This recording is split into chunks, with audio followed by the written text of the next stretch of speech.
I am so excited to be here with you today. In particular, I'm very excited because it's about 7 degrees with about 3 feet of snow in New York. So anytime that you want to have me down here December, January, and February, I would be happy to do so. I've had such a lovely day. I had a personal tour of the library. Where's Bob? Where's Bob G? Are you here? There he is. If you ever want to tour the library, you go with Bob G, and it is a fabulous experience. And I was struck by the fact that Nick told me today, and Bob, and I have a friend from college. Where's Rebecca? Rebecca Glover here, all native of Little Rock, and I'm native of New York. And I was thinking this morning about how important it is about where we're from, that we're from somewhere, even in this social media world where it doesn't feel like we're from somewhere. I was thinking about a story recently that I heard from my 9-year-old son, Jackson.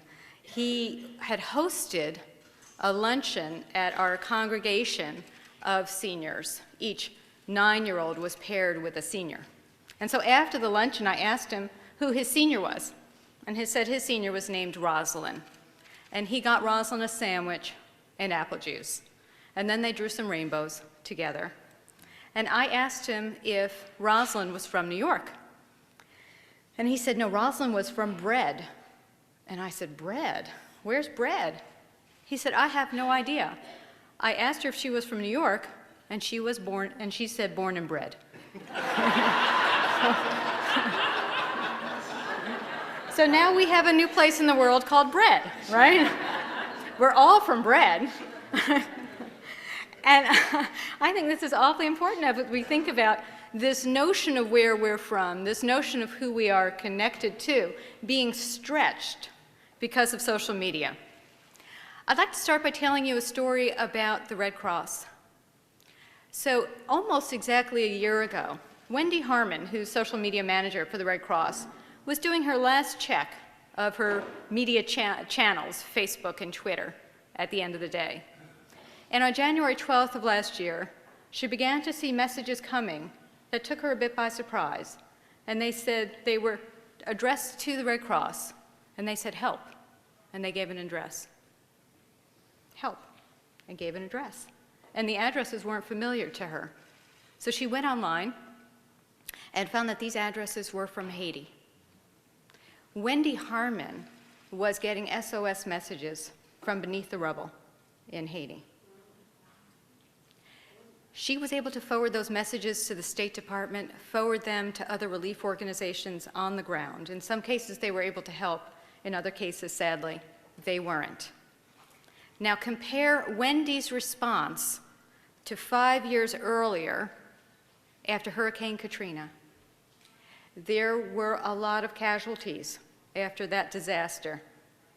But organizationally, probably none more than the Red Cross, that had their reputation and fundraising in tatters afterwards for not being able to get resources where they were needed, for not listening to people, for not coordinating their efforts, for not talking to people online. They were working in isolation, in a silo, and it showed on the ground. Out of that disaster, the Red Cross hired Wendy Harmon to harness their social media efforts, and we can begin to see the change in organizational culture and response and connectedness through the experience in Haiti. The transition that the Red Cross is going through is one that many organizations have begun over the last several years, and it is moving from what I call a fortress, a standalone entity, high walls, wide moats.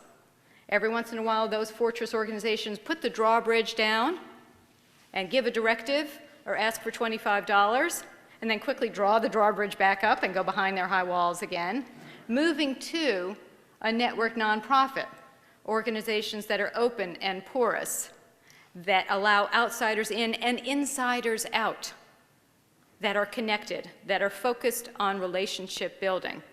Those organizations are much more like natural sponges. Sponges in the ocean are anchored to the ocean floor. They are strong, they are resilient. And think about this and your organization. The best thing that natural sponges do is they're porous. They allow water, an enormous amount of water, to come in every day, They keep the good stuff and let go of the bad. Think about your organization. Do you keep the good stuff and let go of the bad? Not usually. Usually we hold on tight to the bad, and we talk about it, and we worry about it, and we feel really bad about it, and that's what we do as organizations. We wrote the book, The Network Nonprofit, to understand this particular moment in time that is so fascinating, and I'm guessing that's why many of you are here right now. It is a fascinating, revolutionary moment in time. It is driven in part because of the revolution in social media, right? This is actually a revolution. Who remembers when we went from 8-track tapes, we'll show our age, from 8-track tapes to cassette tapes, right? We took music, or music was given to us in one form, bundled up, and we paid a little bit more for it in the next form, bundled up, and we put it into the machines that we bought, and we listened to music. Actually not very different from one form to the other to a CD. Now go in the year 2000 from a CD, unless you're still holding on to those 8-track tapes like my mother, if you go from a CD to Napster.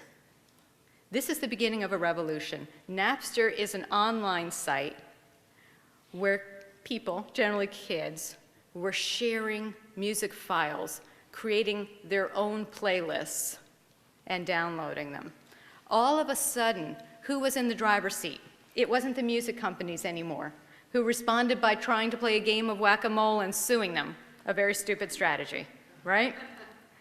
Instead, we, consumers, are now in charge. We create content.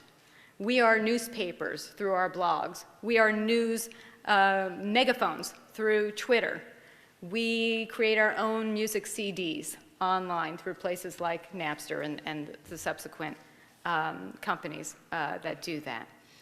That is a shift in power. Shifts in power are revolutions. You don't need guns to have a revolution, right? Institutions are pulled outwards by social media. They cannot ignore what's happening in the communities. This is social media, and now it's gotten to the point, when I first began to write about this, I would have people of a certain age who said, please don't make me do this. I'm very happy, I know what I'm doing, I know how to raise money, I can't add another thing to my plate. Please make this go away. I can see you nodding vigorously. Please make it all go away. This year, the response is quite different because we're all using the tools, right? We're all on email, right? Is there anybody here not using email, right? All have cell phones. Most people here, who has a Facebook account, right? I'd say that's most. Surfing the web, reading blogs, right? Twitter? Okay, now we're getting a little smaller. Okay. But we're still participating. We're still connecting with one another. We're still broadening our social networks. We're still refinding friends from earlier on and making new friends online. From an organizational standpoint, what is important about this moment in time is the combination of the recession, which has hurt an enormous number of organizations, and millennials. Right, I see we have some young people here. Millennials, 70 million plus young people ages 15 to 30. They are digital natives. They are born pinging and poking and posting and friending. We are digital immigrants. We're following. We're trying to catch up. They expect the organizations they go into to work that same way. And if they don't, they either find another organization or they make their own, right? If you are an existing traditional nonprofit born and bred last century, you've got to catch up to the millennials. That is an important change. And finally, the most important part of this moment in time for nonprofits is that we have had a 20-year growth explosion in the number and size of nonprofits, of foundations. However, our effectiveness hasn't kept pace with that growth. I'll give you an example. New Haven, Connecticut is a small city, has the largest number of nonprofits per capita. You pretty much can't spread your arms out in New Haven without hitting a nonprofit organization. Huge amount of private donations, huge amount of state and federal contributions to those organizations over the last 20, 30 years. There is not a single measure of social well-being that has improved in the city of New Haven over that period of time. The needle hasn't moved. This is a very, very complicated situation. I don't want to try to make it too simple. But for most nonprofits at a fundamental level, our effectiveness isn't what it should be. And I think in our heart of hearts, if we're honest with ourselves, as senior executives, not with the board members, not with donors, in a room alone, most nonprofit executives would admit that. Not that we're not busy. We're fantastic at doing a lot of things. We churn those outputs out. We fill beds and seats like no one else.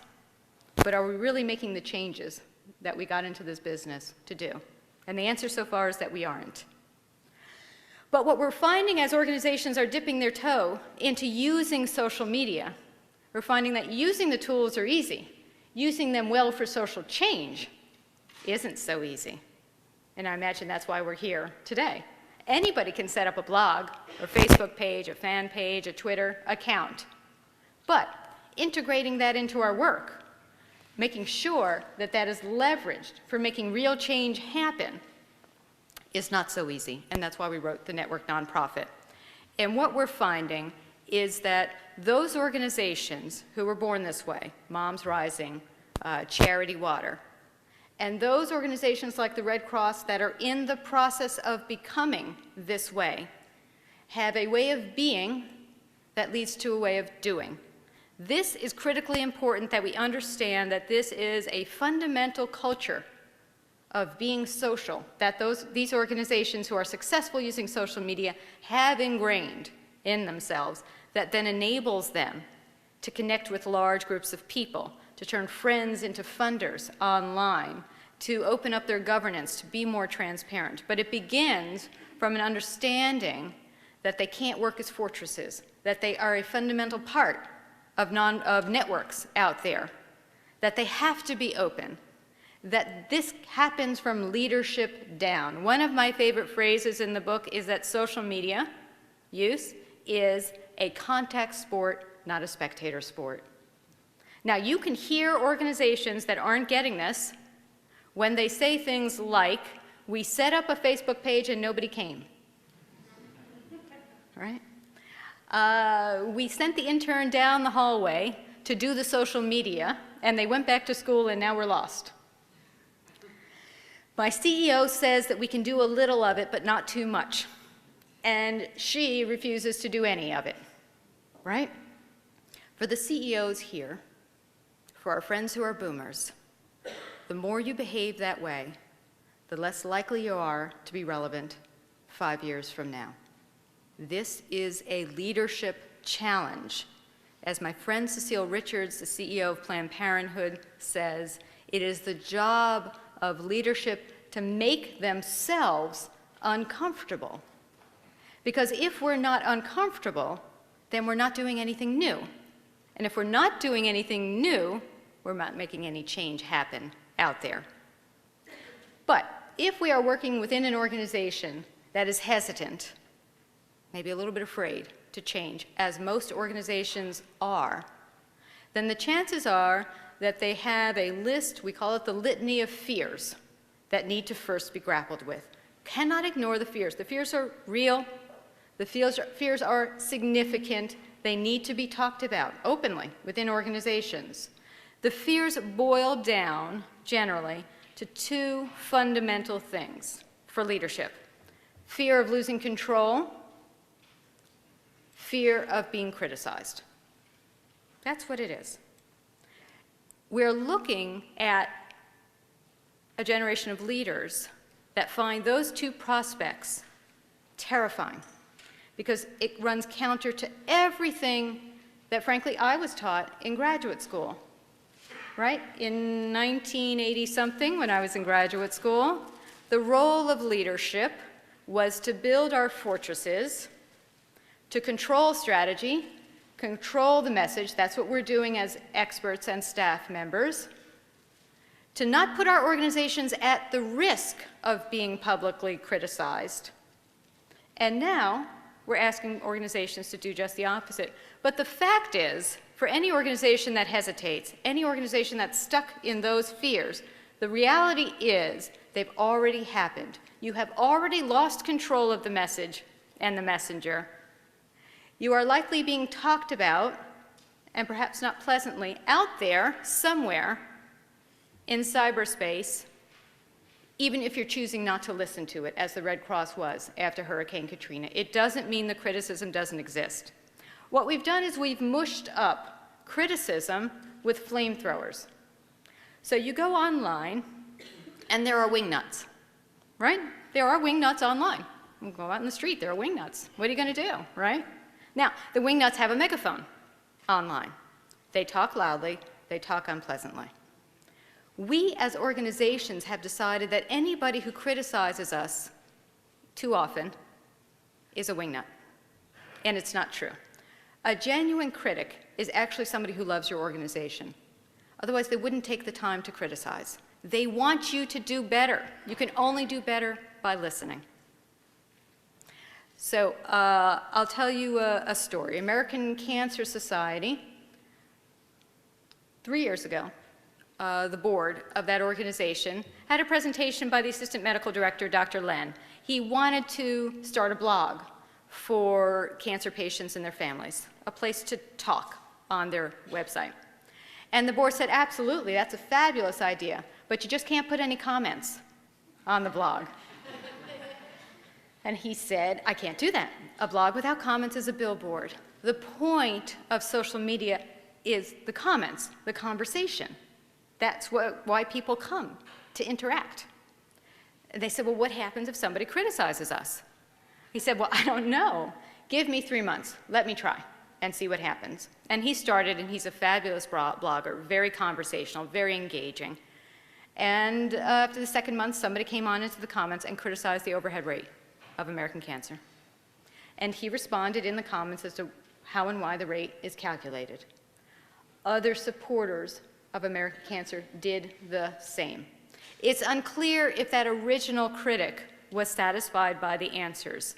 What was clear was that Dr. Len had been building a community of people who could come to their support, so the organization doesn't have to do all of that, and that they had had a constructive conversation about an issue I imagine a lot of people have with the organization, a lot of people have with lots of organizations.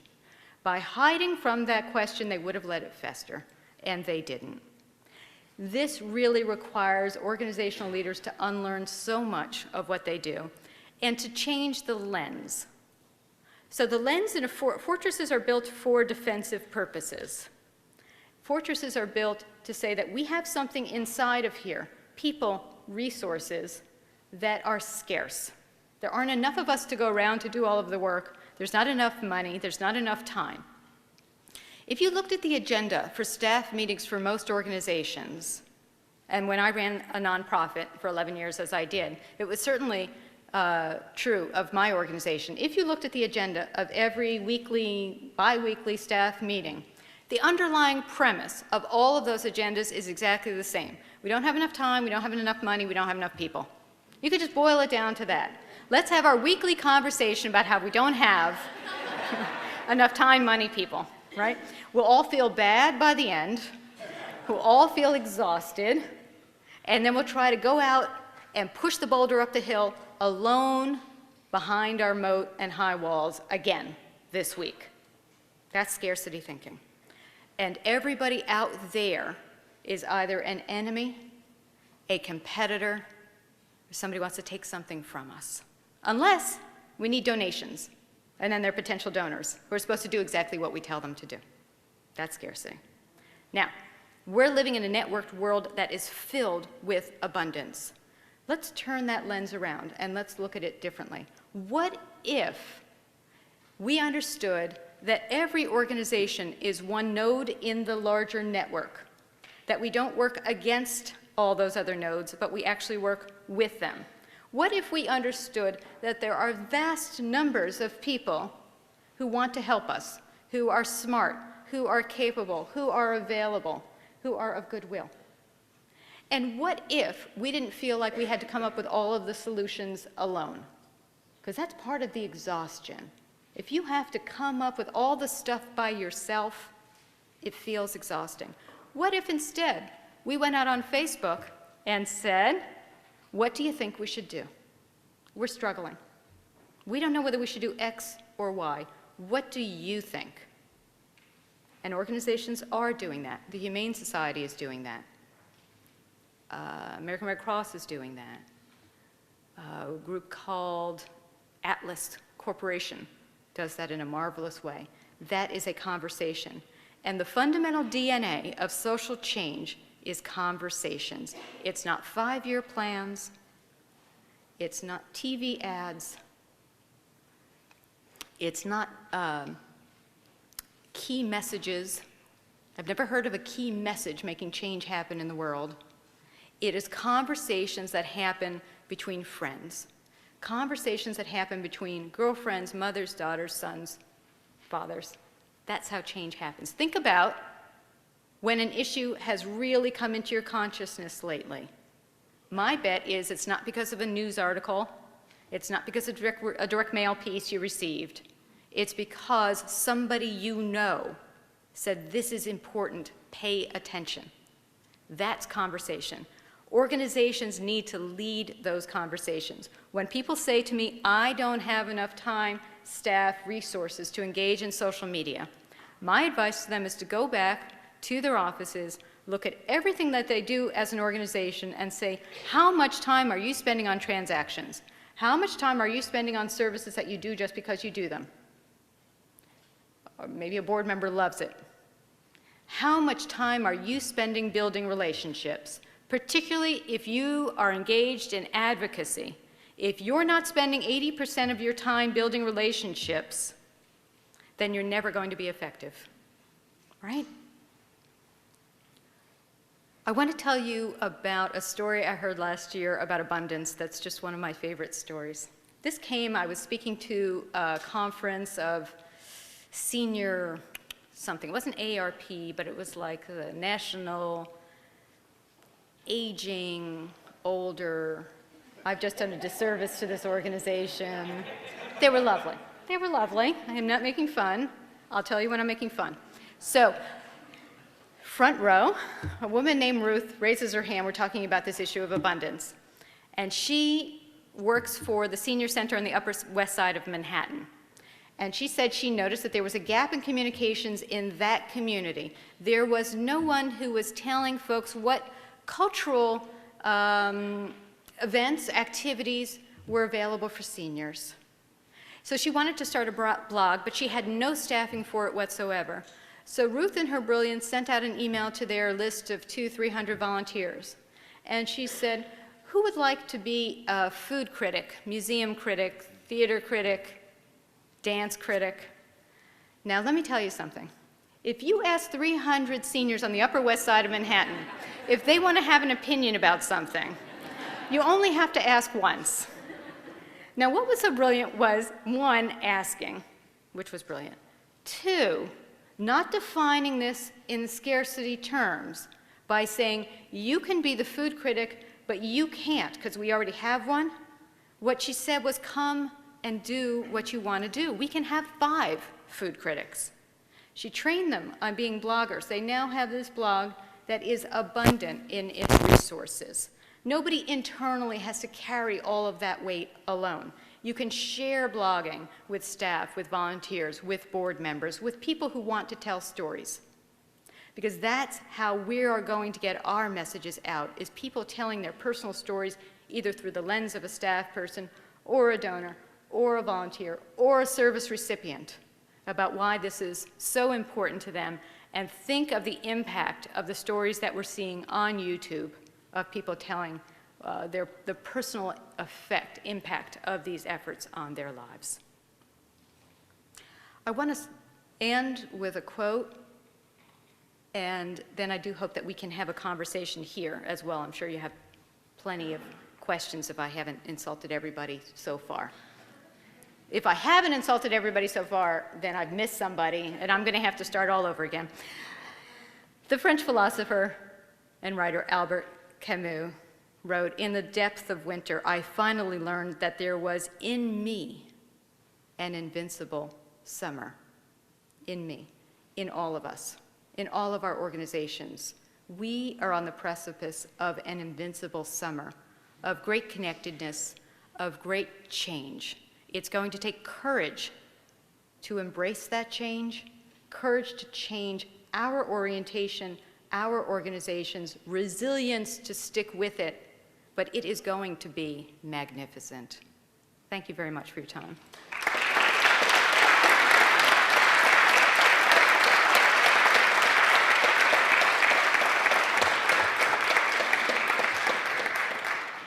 Thank you very much, and we do have some time for questions. If you will raise your hands and then wait for the microphone to get to you. Mark, back behind you, Bob.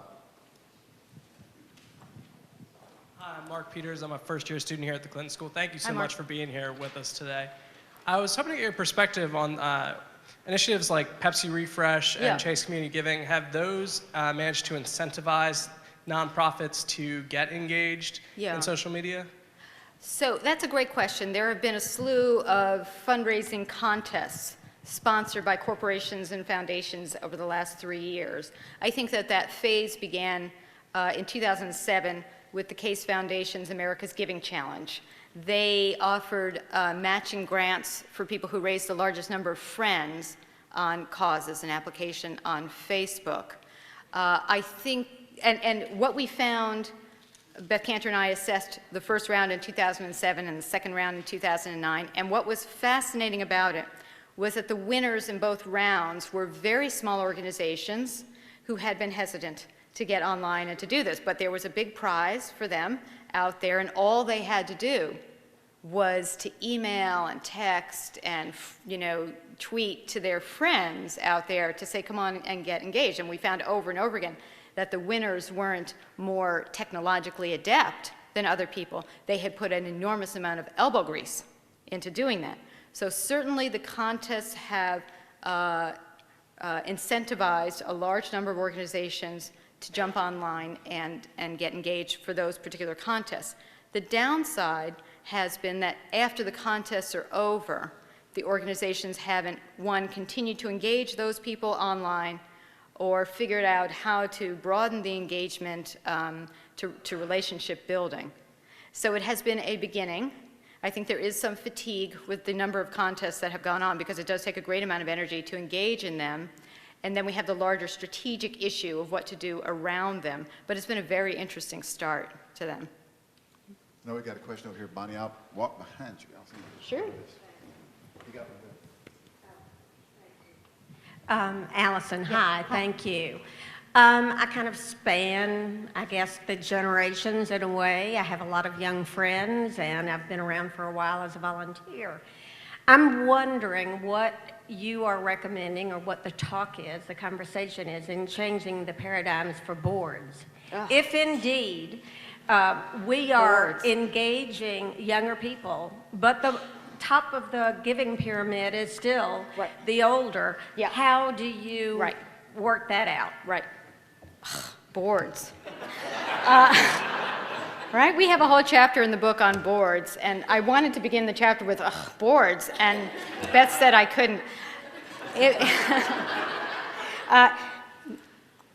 I really, obviously, struggle with this. When you drill down into the data from Board Source, from the Urban Institute on the effectiveness of boards, it is enormously depressing that there is this reported great gap between staff and boards on their understanding of what happens in these organizations. Boards continue to be largely white men. They get whiter and menner as the organizations get larger. Not so good, right? And perhaps worst for nonprofit organizations is that we continue to stuff them with lawyers and finance people who do not understand what nonprofits do. So we have this great tension of being told by boards, grow, grow, grow, grow, grow, make more and more and more and more money. Well, they don't understand what effectiveness is for this particular program area. So your question is right on the money. Organizations are going to have a great deal of difficulty changing the way we need them to change with these boards in place. So what to do? Is that the question? Okay. I don't know. No, there are a bunch of things to do. So look, the only way that we're going to get leadership in organizations, and that's at the C-suite level, CIO, CEO, EIEIO, right, and the board level, are two ways. One, we now have a critical mass of case studies and stories of whatever the organization is, a similar organization that has engaged this way and that is thriving because of it. That really moves people a lot. Look at that organization, looks just like us, same size, and they were trepidatious to begin with, just like we are, and boy, they're really moving on this. That's quite an incentive.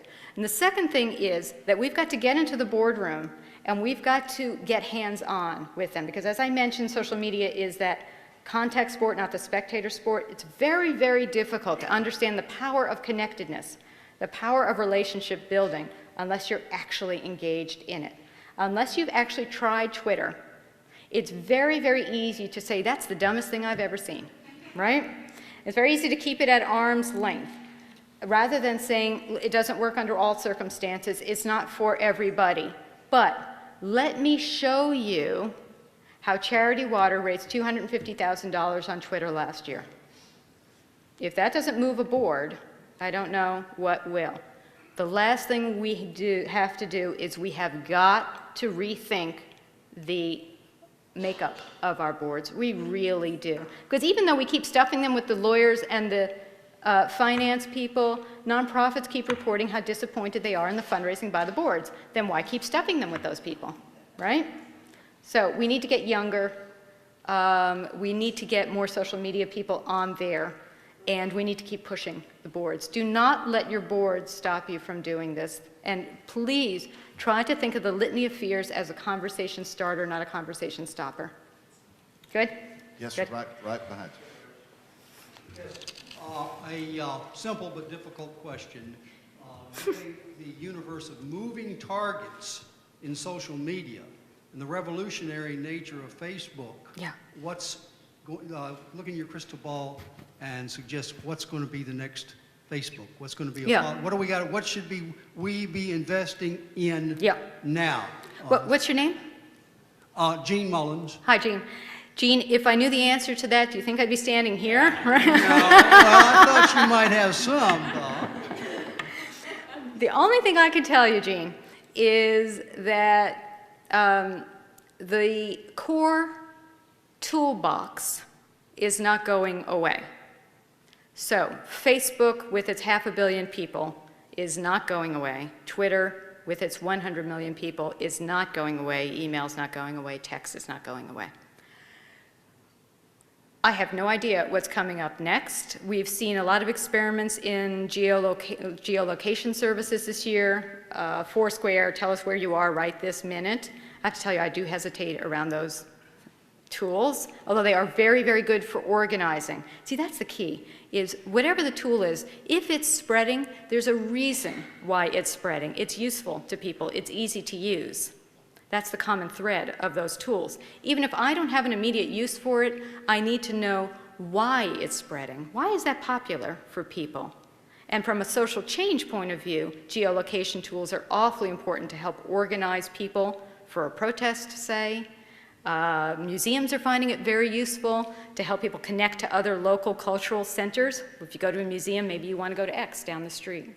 So Gene, I'm sorry, I can't predict what's coming up next, but I will tell you it's going to be free, easy to use, and build relationships between people. But if I find it early, I promise to tell you. I'd be happy to. Yes, You do. We have a question But don't back. call me, Gene. I don't respond to calls. Yep.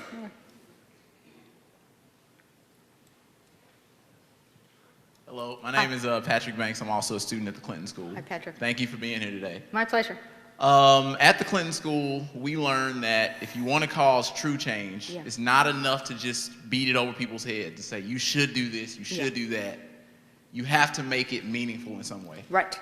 And so when you talk about nonprofits that are sort of resistant to Facebook, Twitter, all the other social media outlets out there, it's one thing for them to look at all the best practices and say, this is how much better your organization could be. Right. But do you have any strategies beyond best practices that would get people involved in using social media, that would help them understand why it's really important? That is a great question, Patrick. And I think the fundamental premise that you're talking about, which is moving from transactional to relationships, is critical. It is incumbent on every organization to have a lot of conversations with their supporters about what those supporters think is meaningful to them. Because we so often get inside of our fortress walls and make assumptions about people. I'll tell you an experience I've been having this past week. I've started to rouse the rabble a bit with my local public schools. I'm very frustrated on a bunch of things. Talk about a fortress. And what's so amazing is the dynamic that's been created between the schools and the parents over the years is this. The school broadcasts a message through an e-blast. Parents are tired of beating their head against the wall with a school district that doesn't listen, so they stop showing up to X forum on whatever. School district says, see, parents don't care. They don't respond. They don't come out to things. Parents say, get no information from the schools because we haven't gone to X forum, right? And we go round and round and round. And never, ever, ever does it occur to the school district to say that their premise that continuing to try to build relationships through these e-blasts may not work, not that we don't care, but that those mechanisms don't work. And maybe we ought to ask people how they want to be involved and what they want to do. So for every cause, that definition of meaning is going to be fundamentally different. Every organization, every cause, every person has a different level of interest and of meaning to them. It is incumbent on the organization to make it part of their mission of figuring that out. And those organizations that make assumptions about that are the ones that get in trouble. Does that answer the question? Okay, good. Yes, ma'am, right here. I'm Jennifer. Hi, Jennifer. And it seems to me that we have a strata or more than one strata of population who don't use social media. Mm-hmm. And it's not just a generational thing. Mm-hmm. And I'm thinking it may be related to people's ability to read or their literacy skills, mm-hmm. and computer literacy or even access or economic. I'm not sure. Mm-hmm. And I'm just wondering if you or others have looked at those gaps. Mm-hmm. And because I think every state must have them. And what do those strata look like, and how can we bridge that? So that's a great question, and it's a fast-moving answer to it as well. So about 5-6 years ago, Jennifer, there was a lot of discussion around the digital divide, that there is a connected group of people and a disconnected group of people, and it was largely an income gap that we were looking at. That changed fundamentally with the spread of cell phones, mobile, right? Not just here, but abroad as well. You would be hard-pressed to find almost any young person now who doesn't have access to a cell phone, right? And that's how they're communicating with one another. And that's how, if you're watching the upheavals in Tunisia, Yemen, Egypt, that's how they're organizing those events as well. We still obviously have pockets of people everywhere who are not connected. And those actually are generational gaps in large part, because young people everywhere are finding access points, even if it's a public library or it's some other public point. This is a key example of a conversation stopper versus a conversation starter, because it is absolutely a legitimate concern. But too many organizations and activists will say, we don't have enough connectedness in our population. We're working with a population that isn't connected, so we can't get social with them. And one, the premise is not as true as it was just a couple of years ago. And two, that gap will continue to close. And if we're forward-leaning, forward-thinking organizations, we have got to figure out social connections with people because it's not going away. And that's going to be, your organization is only going to be successful and sustainable in the future if you've figured out how to connect digitally with your populations. Annie, we've got time for one more question because we got to line up for a book signing. Just one more.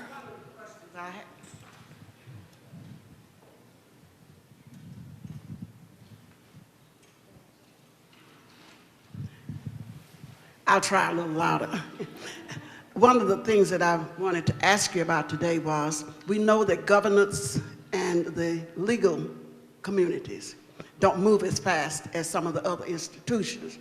The fastest moving of the people who are abusing and are going to have white crime and youth crime fluxes is a fear.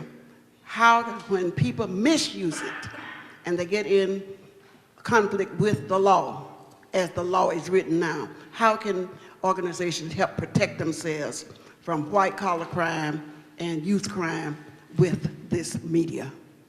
So you're saying, so for instance, like identity theft, or what kind of crime do you mean? Fraud, Fraud. disrespect for people's privacy, Yeah. the abuse of information, Yeah. that we just got a whole lots of those things that we didn't want other Yeah. folks that jeopardize all of our safety. Right. Okay, so there are two levels to that question. It's a great question. One is, organizations are concerned not just with criminal activity, but what I would call uncivil and unseemly behavior, right? That is of great concern. It is very, very uncomfortable to think that we're going to go and put ourselves out into that roiling, profane conversation out there. We don't want to be there, which is part of that litany of fears that I mentioned. It is very, very important that organizations understand that it is not the Wild West out there. It may have been 5-6 years ago. The organizations, have the right and the need to put parameters around how they use social media, to put expectations around the conversations that they host. This is why it's awfully important to have social media policies in place about what's acceptable, what's not acceptable. So for instance, on my blog, if somebody posted something that was profane or a personal attack, I have the right to take it down. I have never actually had that opportunity. Please don't test me. But right, that's my rule. That's my rule set of what's going to happen. So there's that level of ways of shaping behavior in our conversations online that organizations need to do. Organizations also, particularly on the areas of privacy, particularly around, say, healthcare organizations or others who are dealing with populations where they have access to information, they need to be very, very careful about that. And whereas I'm always of the opinion of being more open, more transparent, more sharing, there are certainly organizations and work that need to be very, very careful and have those social media policies in place to protect the privacy of the people that they work with. That is incumbent upon the organizations. The other stuff, the other bad stuff out there, the identity theft, we were having a conversation at lunch. Where's Lindsay? Lindsay around? She's over there. Lindsay, right, we were having a conversation at lunch about, you know, the bad stuff out there and how worried should we be about the bad stuff. And this is certainly a place that is a conversation stopper. It's a devil advocate's playground. That's what I call it, right? The place where people can say that bad thing could happen, that bad thing could happen, so we can't do anything. In organizations, that's often the IT department, right? Who has an IT department that likes change and wants to be open to the world? Then you're very, God bless you, keep them whoever it is, right? Give them tenure, whatever you have to do, right? Folks, the IT role is to protect the organization, to put the firewalls up. So this is a struggle internally with organizations about how to inch our way open while being smart about it, being safe about it. And there are places for negotiation in that. And we're at just the earliest stages of trying to figure this out together. And that's the last thought, Skip, I'm going to leave folks with, is not to forget that we are at the beginning of this revolution. We don't know what the next tool is going to be. We are beginning to shape some norms of behavior out there. We're beginning to see great changes for organizations that have moved from transactions to relationships. But we're all just beginning, and because of that, it does feel risky to go out and to experiment. But it is incumbent upon you, upon your organizations, to dip your toes in some safe places, to experiment, to learn, to share that with your communities, because our communities deserve that of us. Thank you very much.